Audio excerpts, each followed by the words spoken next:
Hello and welcome back to the another episode of the Hindu News Analysis. Well, it is 14th July 2025 and in this video we are going to discuss some important articles which are very much relevant for your preparation. But before we'll start our discussion, I would like to give the brief introduction about our initiative which we had started from 2nd June 2025. So let's see what this initiative is about. Basically from 2nd June we started an initiative by the name Target IAS 2026. Under this initiative, every day we upload 2 videos on our YouTube channel. We try our best to upload 2 videos on our YouTube channel. One in the morning session, which is this video where we discuss the daily news analysis. In a way we conduct the classes for your current affairs here. We discuss your current affairs and take care of your current affairs here in the first video. And in the second video, we discuss the static portion of yours, static syllabus of yours, and we had started with Indian polity, which we are about to complete. So every day we upload these 2 videos. The aim is to cover your full syllabus. We had promised you by the month of January 2026 we are going to complete your full syllabus, whether related to your prelims or mains. Every subject would be conducted and discussed here. Every topic would be discussed, but exception is one that we are not going to conduct the classes for your optional subjects. Rest everything will be conducted here. And one more thing, as we are delivering these lectures to you in the static part, at the same time we are preparing notes for you, which are very unique notes, because we are preparing those notes in a way that after every topic which we discuss there, we bring up the possible prelims question as well as the possible mains question if topic is relevant to your mains exam, so that it will give the proper idea how these topics which you are reading are important for your preparation. So if you want to get the service of these notes, you just have to email us, and for that you will have to pay 200 rupees only for our notes per subject, and it is optional. If you want to be the part of it, then you can get it. Rest you can watch the videos where we are going to conduct the full syllabus of yours. If you like the initiative, please do subscribe the channel, do share it with your friends, and also do write in the comments what else should we bring for you. This is about the initiative. This is what we deliver here. If you want to be the part, please join us. Now without any delay, let's start our discussion. As you can see, the article is here talking about the secularism, which the title itself says it is implicit from day one and explicitly mentioned in the preamble from 1976. So let's see why this article is here. What is the context? Recently we in a way observed, we cannot say we celebrated, but we observed the 50th anniversary of national emergency which was imposed by the Indira Gandhi government. And we know that in that national emergency which was imposed in 1975, there were few changes which were done to the Indian constitution. And one of those changes were introduction of 2 terms, which is secularism and the socialism in our preamble. So, and various other things were introduced in the constitution by 42nd Constitutional Amendment Act.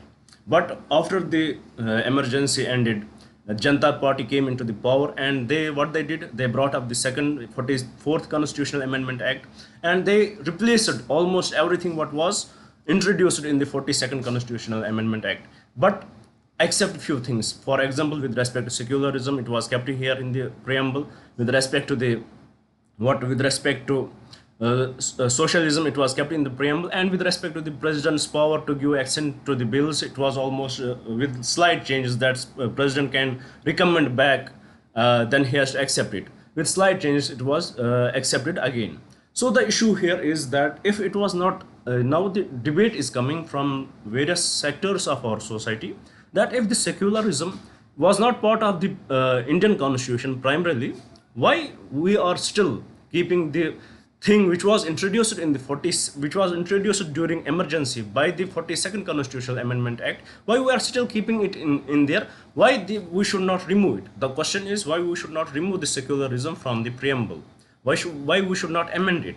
So this is the question. But here the article here says and this is the proper understanding of our constitution and of our society in itself.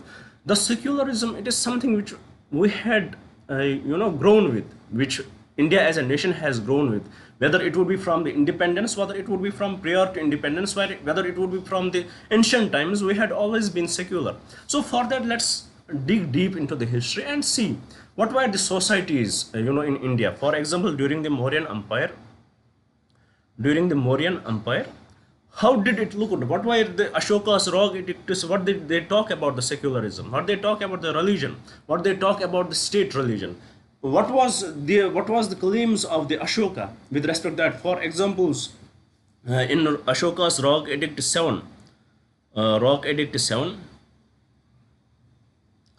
Ashoka mentions that every religion can reside everywhere they want to. In Ashoka's Raja, every religion can reside everywhere where they want to live in. So it gave them the freedom. It gave the freedom to the religions to reside in his territory, to reside in his Raja without any discrimination. Then also in the Ashoka's Rock Edict 12, what does it say? Major Rock Edict 12, he says that he prohibits glorification of certain religion, of your own religion, and at the context of what? You cannot glorify your religion at the context of condemning others' religion. So it is very much inherent. It is very much it is very much deep rooted in our society. So this secularism, if we look into the history, it is very much deep rooted in our society. It is not something which was introduced in 1976. Then if we will see, for example, when we were struggling, when our struggle for freedom was at its peak, what did our leaders talk about the secularism? What did they talk about it? What were the different resolutions? For example, if you look at the Karachi resolution of 1931, here in the Karachi resolution of 1931, the Congress established one fact that the Congress categorically established one fact that the state the state will maintain neutrality in regards with all religions. That the state which after the independence will maintain the neutrality with respect to all religions. So it was always there. Then if we look at, even though it was secularism was not mentioned directly into the constitution earlier, the term secularism was not mentioned. But if we look at different articles in our constitution, what does they say? For example, we have Article 15, we have Article 16. They talk about discrimination. You cannot discriminate. And in both Article 15 and 16, religion is one aspect where you cannot discriminate. Then we have the right to religion, right to freedom of religion from Article 24 to 28, where you can propagate your religion, so where you can profess your religion. So in a way, there was, even though the secularism in itself, the term itself was not mentioned there, but secularism as an idea, as an Indian idea, it was always there. And also we know that how India's secularism is different from the secularism of West. In the West, even though they will have the secularism, but their state, they will always keep the Christianity as their top religion. But in India, the state is separated from the religion. We respect every religion equally. We give opportunities to every religion equally. We do not discriminate on the basis of religion. And state does not have any religion in our country. This is the secularism in India. We don't have religion. We don't have a state religion, but we respect every citizen equally. So this is what the article here is highlighting, that it is not something which we had adopted in 1976, which was forced on us, but it is something which the nation has grown up with. It is something which the nation has evolved with. That secularism, it has always been. We had inherited this from the history. We had inherited it from the Mauryans. We had inherited it from the Indus Valley civilization and beyond that. So it is something which was always within India. It was something which has evolved in India, and secularism, it is not something which we had adopted. So opposite to this, and there are certain other argument which was made in this article, is about the, for example, if a state chose to be a theocratic state which has a state religion, then what will happen to the religious autonomy? They in a state, for example, if you take the example of India, there does not reside only one specific religion. Suppose Hinduism, it is the majorly followed in India. But in Hinduism also, there are different sects, there are different variants of Hinduism. And if state has to make the laws, for example, if tomorrow state will declare that India would be the Hindu Rashtra, so it is going to make the laws, but can those laws satisfy every Hindu, because there is so much diversity in it. It cannot satisfy every Hindu, every religious sect in Hinduism itself. So definitely the article here highlights that if there is a state religion, then what happens to the religious autonomy? It is the religious autonomy is the most impacted thing in a state, in a theocratic state, because there is no religious autonomy left for the people. No religious autonomy is left with the people that time, because different religions, they have different set of rules which they follow. In the Hinduism, there are different sects of the Hindus. They have different sects of the rules. So it is definitely going to impact the whole. It is going to impact the whole population. So what is recommended? It is the secularism which is recommended for India. And also, even though it is not it was not categorically mentioned in the constitution, but still it is always there. It has been there. If we read the constitution, it is there. And we had done various classes with respect, we are currently doing our Indian politics classes. We are about completed. If you would had watched my videos, you would have understood how this secularism, if the term was not mentioned in the preamble, if it was not introduced in the preamble, but the secular values are always there. And also the base, it is the judiciary has claimed that it is the basic structure of the constitution, and it cannot be amended. It cannot be amended in any way, because it is the basic structure of constitution, and it cannot be touched. Even though there are other like we are recently we are discussing the federalism in our polity classes. We saw that the federalism itself is not in the constitution, but the judiciary has claimed that federalism is the basic structure. Similarly, the secularism is the basic structure. So this is the idea of the article, that the discussions which are happening right now, because the sentiments of various people towards the secularism and being the theocratic state, it has brought this discussion whether it should be included or it should be removed. Even Subramaniam Swami, he in a way once contacted the courts that he wanted to remove these terms, but his case was not, his plea was not accepted by the courts itself. So there are various debates over it whether it should be included or not. But right now, what is the basic structure? What does the basic structure say? What does the code say? You cannot change it. But let's see, maybe in future anything such can happen. Maybe tomorrow courts may redefine its basic structure, and it may say that secularism is no more the basic structure. Then these things would be different. But right now, nothing can happen to this term, and this is what is good for our nation in for the larger interest. So with this, I hope you had understood the topic here. Now let's have a look at the question. What kind of question can be asked from this topic with respect to your prelims preparation? Here the question can be asked: the term secularism was added to the preamble of the Indian Constitution by which amendment? Very basic and simple question. The answer to it is 42nd Constitutional Amendment Act 1976. So a main question about it can be also introduced, maybe about emergency. They will frame the context like during emergency money constitutional amendments were brought in and they were removed. Similarly, the secularism was brought in. So is it the prime time for India as the evolution of our state has gone to the next level? I'm speaking in my simpler terms. So the question will ask you, is it time for India to rethink whether the secularism should be part of it or not? So let's critically analyze this. Then you have to give these statements which we discussed here, the points which we had analyzed here, how it is inherent in our society that the secularism, it has been there. We had evolved as a state with this idea of secularism. We had evolved. If we look at the historical context, it was always there. And the constitution, even though earlier it was not categorically mentioned in the constitution anywhere, but still from the articles 15, 16, from the articles 24 to 28, it is, and also the cultural articles 29 and 30, it is very much evident that this protection is there. This is the protection not for the minorities as well as for the majority religious groups. So it is protection for everyone. So it is indeed the necessity, and it is indeed the important feature of our constitution, and it should stay. It cannot be amended. And you can also write the points related to the basic structure also. So this is in a nutshell how you can frame your answer here. So with this, let's have a look at the another article. Let's see what does it talk about, and let's try to analyze it. Well, it is about assessing India's carbon credit trading scheme. So let's first analyze here the question which we should analyze. What is this carbon trading scheme? Carbon trading scheme. What is this? You would have heard about the Kyoto Protocol. Kyoto Protocol.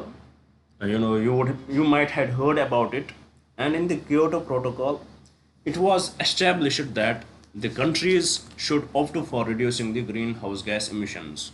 Countries should opt for reducing the carbon emissions. The country should opt for reducing carbon emissions. So with respect to this, the concept of carbon trading came into existence. So what is this carbon trading? For example, there are two companies. I am trying to explain you it in a way that if you are first time hearing about the carbon trading, it should be very much it should fit in your mind what it is about. For example, there are two companies. Suppose it is company A and it is company B, and the government will set the limit how much carbon you can emit. Suppose this is the limit which the government sets. For example, the company A, it is more carbon intensive, it is a steel industry, let's suppose, and it emits this amount of carbon. It, in a way, what it does, it increases the limit of the carbon which it is emitting. So this is the carbon emitted by company A. And the company B, suppose it is some other industry which is involved in forestation, which is involved in afforestation, which is involved in with the ecosystem. What it has done, it has reduced the carbon emissions to the highest levels, this much. Now this company B, it has done more than what it should have achieved, and the company A has emitted more than what it should have not emitted. So what it will do, company A will approach the company B. Company A will approach company B, and it will buy this much of carbon credit which the company B has achieved. It will buy this much of carbon credit, so that both company A and company B will get benefited, and the company A will not be penalized, because there is a target which the company A should have not crossed, but the company A has crossed.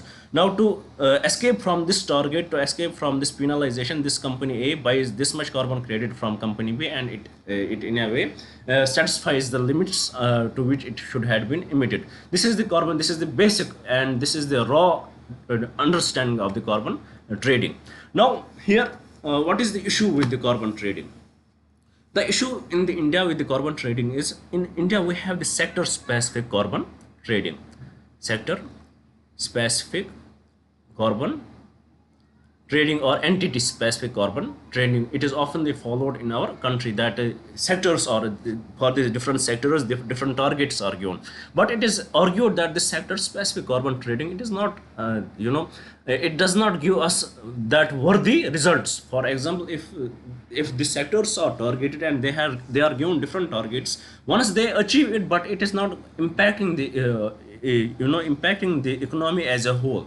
What is argued that instead of sector specific carbon trading or entity specific carbon trading, we should shift to what? We should shift to economic economic sector carbon trading. On the economic whole, on the bigger economic whole, we should skip to that. We should include full economy in it, and in this way we should target then the carbon, how much should be emitted in an economy. If we will do this, then only we can achieve the real results. And it has been found under the studies that what we are doing under the sector specific carbon trading, we are not in a way actually we are not in a way eliminating the carbon emissions, but it is leading to the further adding of the carbon emissions. But once we contribute the economy as a whole, in this way we are in a way eliminating the carbon emissions. So this is what there is the need to assess India's carbon credit trading scheme targets, which earlier we are right now following the sector specific or this entity specific. It should be changed to the economic specific. This is what the need of the time is. So with respect to this, the laws were formed basically in 2012 we had brought the PAT law, which is to penalize perform action and trade, where this was introduced, but it is being getting replaced by the carbon credit other law, which we will see through the question. Let's have a look at the question. What kind of question can be asked with respect to this topic? Let's have a look at it. Here the question says, consider the following statements regarding the carbon credit trading scheme in India. Here first statement, carbon credit trading scheme is a market based mechanism designed to replace the earlier perform, achieve and trade scheme. Earlier we used to have the perform, achieve, trade scheme. It is going to replace it. It is being replaced by the carbon credit trading scheme. Second, under the CCTS, a carbon credit represents 1 ton of carbon dioxide equivalent emissions reduced or removed from the atmosphere. That is true. Third, the scheme operates primarily on cap and trade principle, where the government sets emission cap and allows the trading of credits among obligated entities. That is also true. Fourth, the Bureau of Energy Efficiency is the designated authority responsible for implementing and overseeing the CCTS 100% too. So with respect to this question, all the 4 statements are correct. So please, here I would like to mention one thing, that as we are performing these questions, as we are delivering these topics, at the same time we are giving you the representation of questions which could be relevant for your preparation. If I was at your place, what I will do, since we are doing it from 2nd June now, we had discussed various topics from 2nd June, and this whole program is specific to your prelims 2026 or the IS 2026. So what I would do, I would note down these questions, develop my own question bank, and trust me, this would be very much helpful for me when my exams are there, because I would when only 1 month is left for my exam, or 15 days. At that time, time will not allow me to revise everything, because the limitations are very high.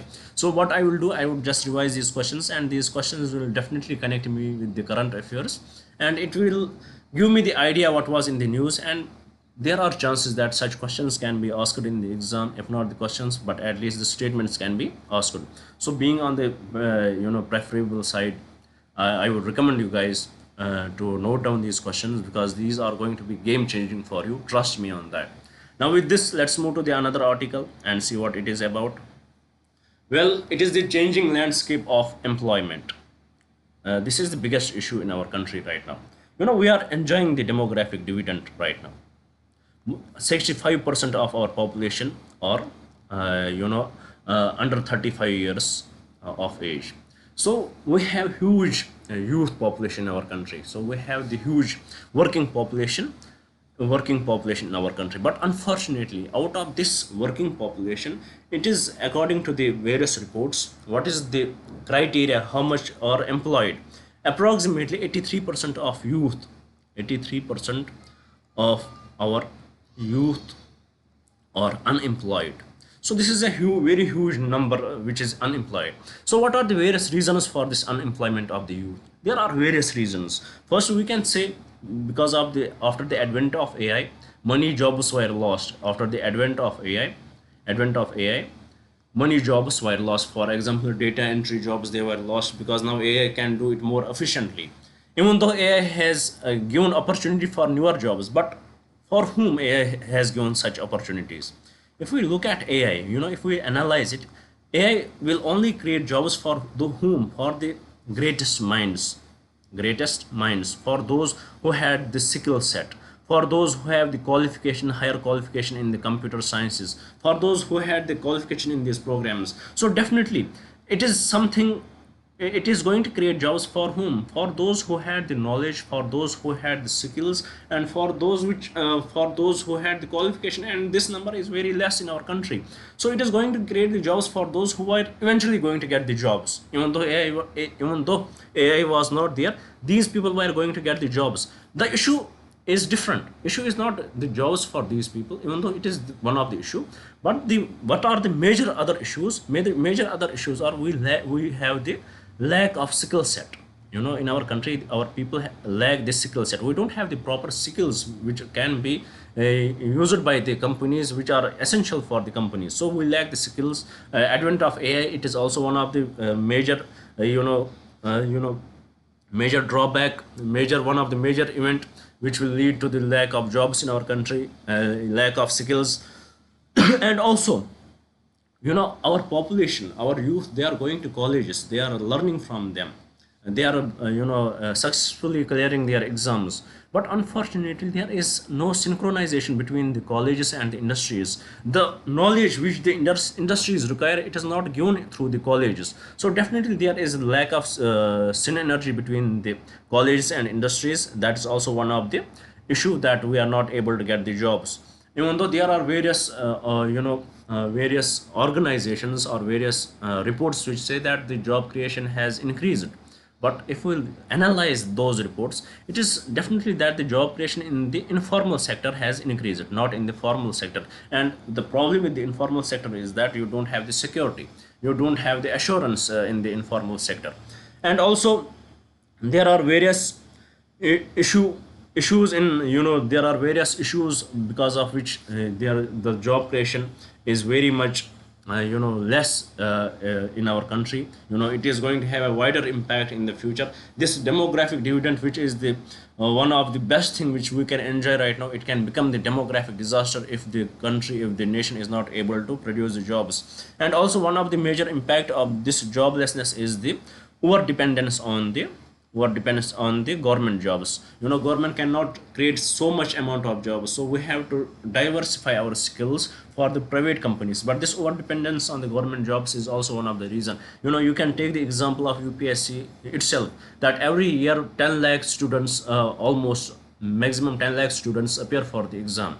So you can see how, and the posts are only 1000 posts. So you can see majorly 1000 posts. So you can see how much dependence is there on these government jobs. So definitely these are the various issues which are coming in this. So now we need to look at what can we change. For example, we need to have a strong there is definitely the need of the synergy between the industry and the academics. There should be a collaboration between the industries and academics. What is the need of the industries, it should be seen, it should be taught in the colleges. And also, for example, if the students are opting for certain colleges, those colleges should be accountable for those students, and they should be able to give them the placements. Otherwise, what is the fun of going to those colleges if they are not in line with the requirements of the industries? So these are some changes which are required so that we can reduce this job burden which we are facing right now in our country. With this, let's move to the another article. I hope you had understood it. Now let's move to the another article and have a look at it. What does it talk about? Well, the article is about the smoke and sulfur. So what is the issue here? Let's try to analyze it. We have thermal power plants. Do you have idea about them? Thermal power plants.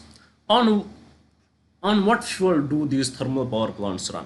For the thermal power plants, we need electricity. For that, we generate electricity through the thermal power plants. And how this electricity is generated? Because thermal power plants, they produce heat. And how this heat is produced? This heat is produced through the coal. It is produced through the coal, or we can say fossil fuels. So about fossil fuels, there is an issue.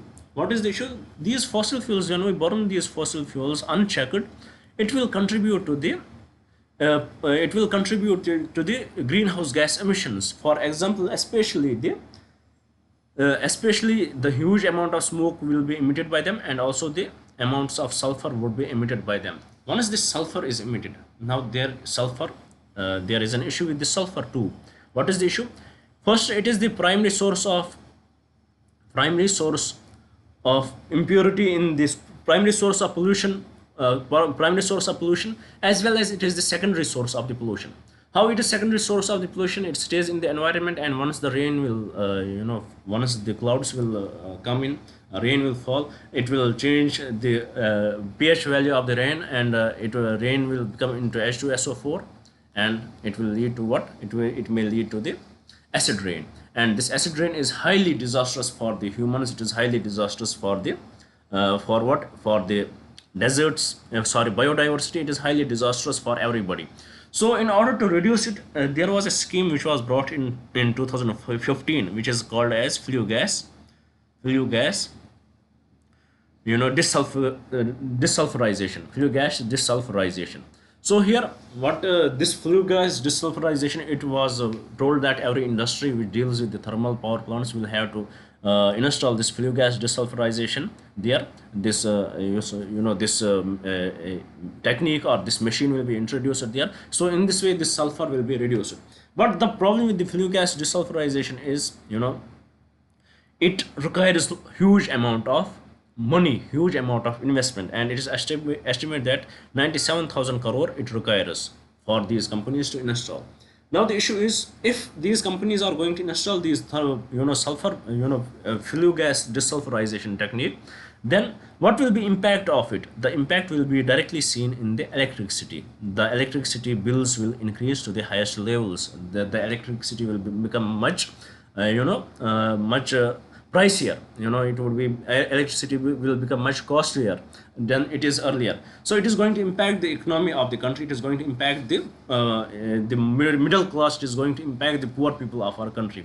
So now what government is doing, it is changing its policy. Earlier in 2015 it made it mandatory that there should be the flue gas desulfurization. Now the government is changing that it should be changed, and only certain amount of industries should have this, which those industries where the population, those industries which are located in such areas where the population exceeds a certain number, it should be there. This should be there. But the article here, it in a way criticizes this act of the government, that how the government is changing its policies with respect to it. Earlier it was thought it is best, now they are thinking, they are changing it. And the article here highlights that even though it will increase the electricity bill, but it is the need of the time. It is for the best interest of the people and best interest of the biodiversity of the nation. So it should be there. And also here, why government has opted for it? Because of the researchers, they had shown that the Indian sulfur, Indian coal, it is less in the sulfur content. Even though we are burning the coal, but it will not lead to that much sulfur as a pollutant in the atmosphere. And even though it will lead it, but this sulfur, it will act as an aerosol, and it has a cooling effect, impact on the globe, on the planet. So in a way it is better to have this rather than to go for the desulfurization. So this is what few researchers are saying, few studies are saying, and because of that the government is changing its approach. Now this article is highlighting that the government should not change its approach, rather than they should push the desulfurization technique, the flue gas desulfurization technique, so that it is going to impact the society in a better way. This is about this article. I hope you had understood it. We had already discussed this article earlier. We had discussed the question with respect to this article. I hope you had understood it now. Now with this, let's move to the another article. Let's see what does it talk about. Well, it talks about the climate change is deciding where and how rural Indians are living. Basically it is showing how climate change is impacting the people. Is impacting the people, the climate change, how it is impacting the people in a country. For example, when there is especially the rural areas, in the rural areas, because in the rural areas the people are mostly dependent on what? They are dependent on agriculture. And if the climate change impacts the pattern of raining, then what sector will get most impacted? It is the agriculture sector which gets most impacted. But these rural people, these villagers, they had borrowed huge amount of money from the money lenders for their agriculture purposes. Once there is no rain, their crops fail. So what will happen to them? These villagers, or we can say these people living in these rural sector, they are forced to go to migrate to what? To migrate to cities or urban areas and to find work there, so that they can live, they can at least have the basic wages. So this is how it is this is how it is impacting, the climate change is impacting the rural Indians, how they are going to live. This is in nutshell what this article talks about. So with this, let's move to the last article of our today's discussion. Well, here it talks about why must India recognize its open ecosystems. There are, in India we have the open ecosystems where the canopy density is very low, which is the canopy density is less than 10%, which is tree cover is less than 10%. And it is mostly in the areas which are in semi-arid and arid zones. So this open ecosystem, it is often kept for the waste disposals, and it is the government gives least consideration to these areas. Here the article says that there are various schemes going on. For example, greening of the deserts and all that. But the article here highlights that the Indian government should not opt for that, because these ecosystems, these open ecosystems, for example deserts, they have their unique identity, they have their unique biodiversity, they have their unique ecosystem. If we are going to for the greening of such deserts and all that, it is eventually going to impact the biodiversity of the nation and the biodiversity of this place, and it is going to impact the biodiversity as a whole in our particular country. So here the article here analyzes that the government should in a way respect these open ecosystems and let them thrive as they are thriving right now, rather than they should try to end these they should try to eliminate the waste disposals which are happening there. They should stop that, but at the same time they should let it be what it is. It has this open ecosystem, it has its unique beauty, and it should be let free how it behaves. This is what the article here highlights. With this, we had completed our today's discussion. I hope you would have liked the video. I hope you would share it with your friends, and I definitely hope you would subscribe the channel. Thank you for staying with me. Thank you very much, and have a nice day.